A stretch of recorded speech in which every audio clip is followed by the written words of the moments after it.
There was once on a time an old goat who had 7 little kids and loved them all with the love of a mother for her children. One day she wanted to go into the forest and fetch some food.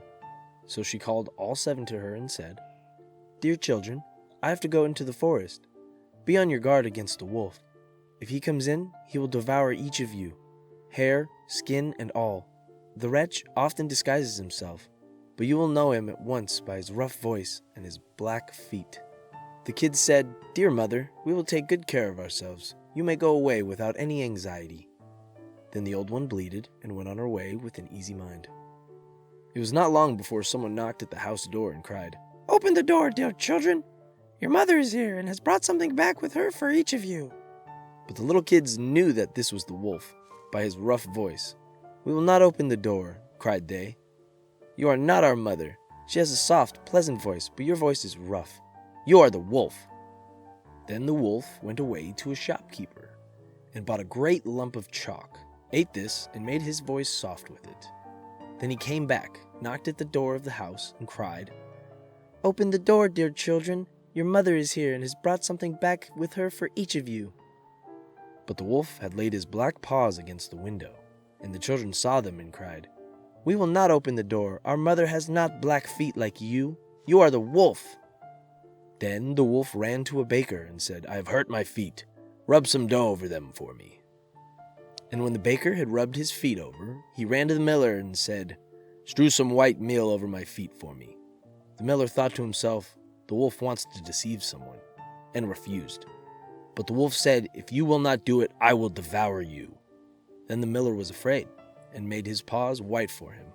Now the wretch went for a 3rd time to the house door, knocked at it, and said, "Open the door for me, children. Your dear little mother has come home and has brought every one of you something from the forest with her." The little kids cried, "First show us your paws that we may know if you are our dear little mother." Then he put his paws in through the window, and when the kids saw that they were white, they believed all he said, and opened the door. But who should come in but the wolf? They were terrified and wanted to hide themselves. One sprang under the table, the second into the bed, the third into the stove, the fourth into the kitchen, the fifth into the cupboard, the 6th under the washing bowl, and the 7th into the clock case. But the wolf found them all and made no delay, but swallowed one after the other down his throat.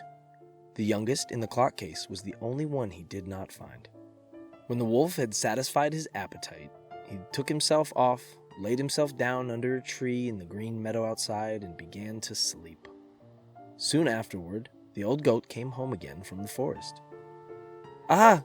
What a sight she saw there! The house door stood wide open. The table, chairs, and benches were thrown down. The washing bowl lay broken into pieces, and the quilts and pillows were pulled off the bed. She sought her children, and they were nowhere to be found. She called them one after another by name, but no one answered. At last, when she called the youngest, a soft voice cried, "Dear mother, I am in the clock case." She took the kid out, and it told her that the wolf had come and eaten all the others. Then you may imagine how she wept over her poor children. At length, in her grief, she went out, and the youngest kid ran with her. When they came to the meadow, there lay the wolf by the tree, and he was snoring so loud that the branches shook. She looked at him on every side and saw that something was moving and struggling in his stomach. "Aha!" said she. "Is it possible my poor children, whom he has swallowed down for his supper, can still be alive?" Then the kid had to run home and fetch scissors and a needle and thread, and the goat cut open the monster's stomach. Hardly had she made one cut had a little kid thrust its head out, and when she had cut farther, all 6 sprang out one after another, and were all still alive, and had suffered no hurt whatsoever, for in his greediness the monster had swallowed them whole. What rejoicing there was! They embraced their dear mother and jumped like a tailor at his wedding. The mother, however, said, "Now, go and look for some big stones. We will fill this wicked beast's stomach with them while he is asleep." Then the 7 kids dragged the stones thither with all speed, and put as many of them in his stomach as they could fit. And the mother sewed him up again in the greatest haste, so that he was not aware of anything and never once stirred. When the wolf had his sleep out, he got on his legs, and as the stones in his stomach made him very thirsty, he wanted to go to a well to drink. But when he began to walk and to move about, the stones in his stomach knocked against each other and rattled.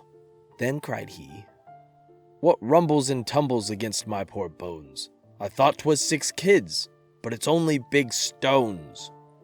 And when he got to the well and stooped over the water and was about to drink, the heavy stones made him fall in, and there was no help for it, but he had to drown miserably.